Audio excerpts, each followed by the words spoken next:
may be recorded, edited, and played back at any time. Depend on News Talk 94.7 FM and 970 AM WMAY. Now live from our main studio, it's Bishop on Air.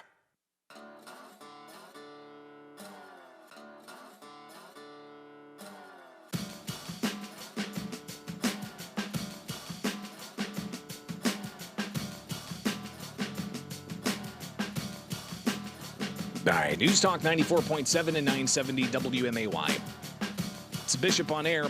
And, of course, here in Illinois, we've got the medical cannabis pilot program that is underway and providing relief for a whole bunch of people. And I've got a couple of individuals in studio who want to continue to spread that awareness, especially as we hear more and more about the problems of opioid addiction and the havoc that those prescription drugs really do cause. So joining me in studio right now, we've got HCI Alternatives Chris Stone. Chris, thanks for taking time with us. And also Chris McCloud, a spokesperson for HCI Alternatives. Gentlemen, thanks for taking time with us in the studio. How are you? Thanks for having us. So let's go ahead and just jump into this. You guys are announcing a statewide campaign to raise awareness about alternatives. So Chris Stone, we'll start with you. What's this campaign involve? Well, the research that's coming out lately has obviously shown that there is an epidemic on opiate abuse. And cannabis could be one of those alternatives, along with a whole bunch of other alternatives that I think patients need to talk to their doctors about.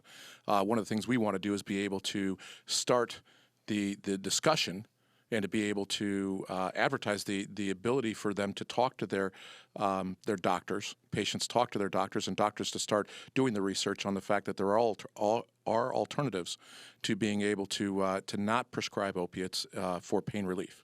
Now, right out of the gate, some people are going to be suspicious here and say, hey, you guys have a medical cannabis dispensary here in Springfield. You've got one in Collinsville. This is just a way for you guys to make more money. It probably is. Flat out it is. But at the same time, it's not just about this. There are other alternatives besides cannabis.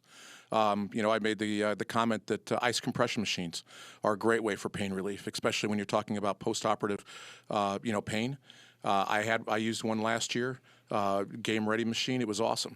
And it took away the pain. I got off the opiate-based prescription that I got that I was given by the doctor within 36 hours and used that for about 3 to 4 weeks, and it relieved my pain. It's not just about cannabis. Obviously, cannabis, being in the business that we're in, it's obviously another way to go in terms of pain management and pain relief for a lot of people and for a lot of ailments. But, there's other alternatives out there. Chris Stone joins us with HCI Alternatives, also Chris McCloud, a spokesperson for HCI Alternatives.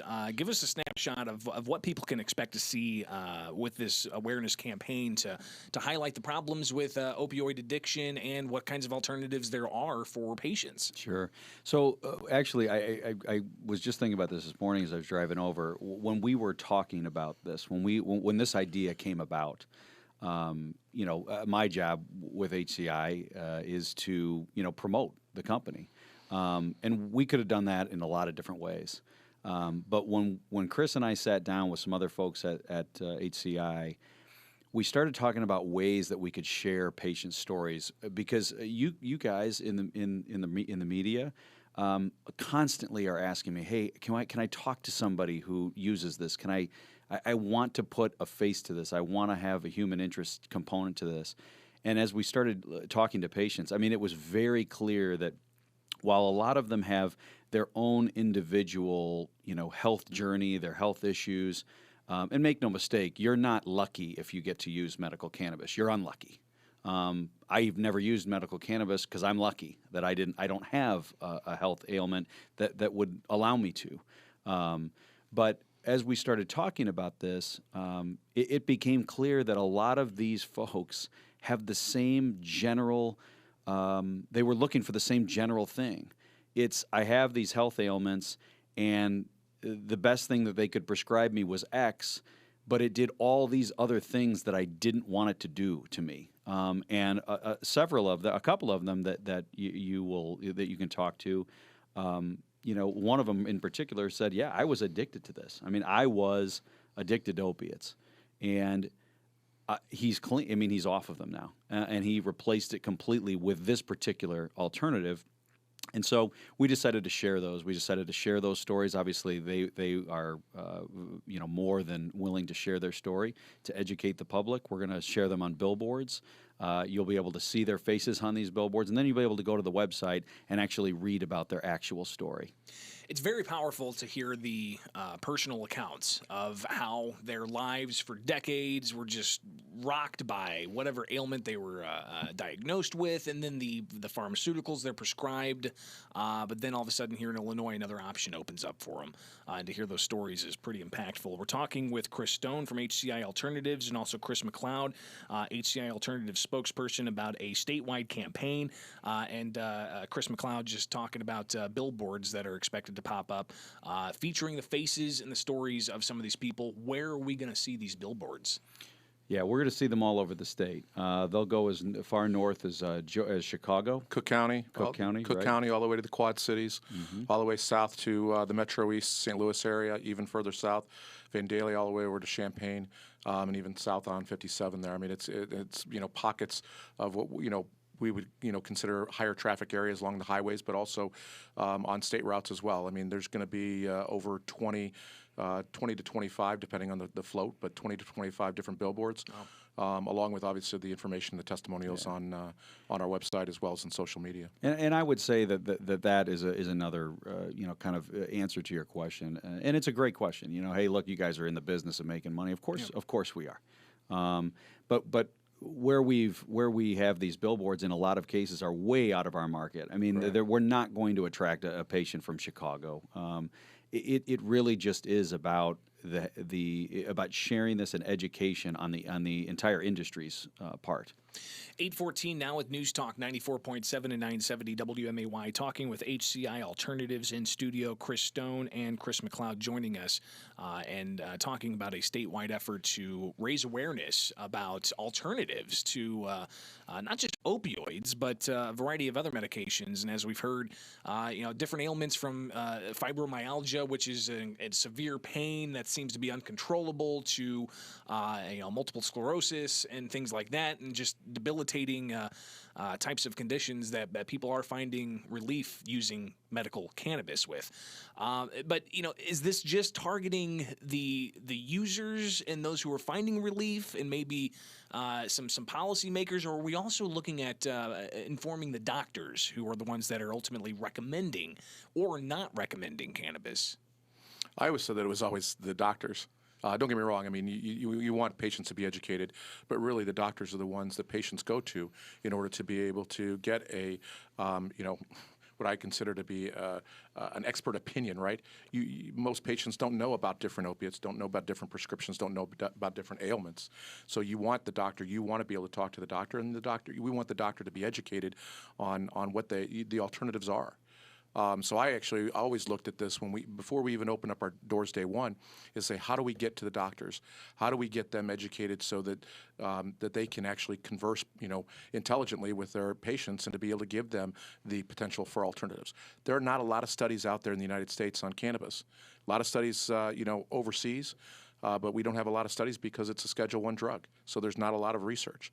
We need to be able to provide as much information and education as we can through potentially non-research, items and testimonials in order to be able to get that information out to both doctors and patients. What are doctors afraid of? Why aren't they hopping on this and providing information to patients, or helping them with this potential alternative to some of the more problematic pharmaceutical drugs? Why are doctors so apprehensive to jump in? I think it's new. It's new, and so you need a track record of sorts to be able to understand it. Lots of pharmaceuticals, lots of procedures have track records. So I think it's going to take time, but I think that we're well on our way to being able to educate doctors. I think that when we opened up our doors, we knew of 2 doctors. Okay, we can't recommend doctors, but we knew of 2 doctors that were writing certifications. I think in Springfield there's over 80 doctors now that are writing certifications that we are aware of, and I think that there's probably more than that. I mean, that we are not aware of. But I think it's a matter of educating those doctors and educating those patients, and it's going to take time. HCI Alternatives announcing a statewide campaign, a series of billboards across the state, not just here in Central Illinois. And of course, the billboards here in Central Illinois just simply have some text on them. These new ones going across are actually going to have some patients' names on them. Yeah, they're going to have. They're going to feature the actual patients themselves, so you'll be able to see their faces. There will be some billboards here in Springfield, and yeah, you can't. I mean, it really isn't an effective billboard, and it's probably also dangerous to have a ton of text on a billboard that no one can read because you're driving fast and you should be concentrating on the road. So it's a very quick.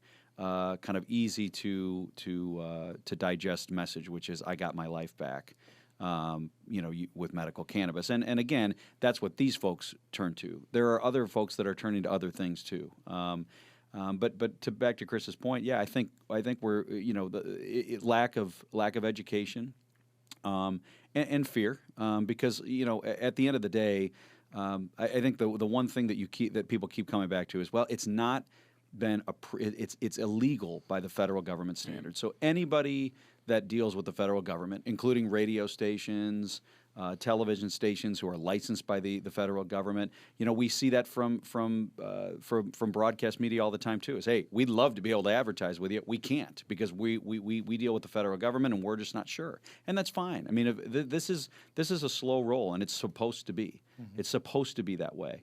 And we're okay with it. We're fine with it. In fact, we agree with it. It shouldn't be rolled out, and jammed down somebody's throat. It just should not.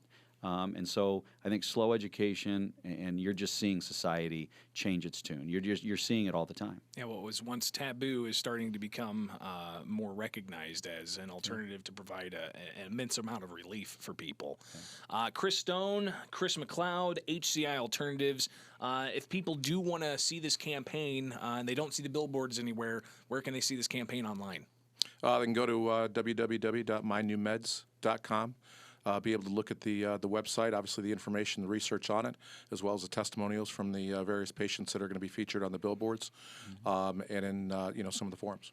You can also search on Twitter the hashtag End Opiate Abuse. And that's actually part of what we're trying to do here too, is we'd like other people to share, get on board with this, use that hashtag, share their story. Hey, I was on this and I chose this. Even if it's not cannabis, it's okay. It's great. Now, we hear stories of people overdosing on opioids nonstop. It's a huge epidemic. To your knowledge, has anybody overdosed from cannabis? To our knowledge, no. No. So again, an alternative that I think people should be more aware of, and this is a campaign that you guys are going to be pushing that awareness. So greatly appreciate you both taking time with us in studio. Chris Stone, Chris McCloud, HCI Alternatives, and Chris, that website one more time where people can see more. www.mynewmeds.com. Fantastic. Gentlemen, thank you so much for taking time with us this morning. Thanks, Greg. Thank you. News Talk 94.7 and 970 WMAY, 8:20 now. It's time to enjoy Culver's Original or Buffalo Chicken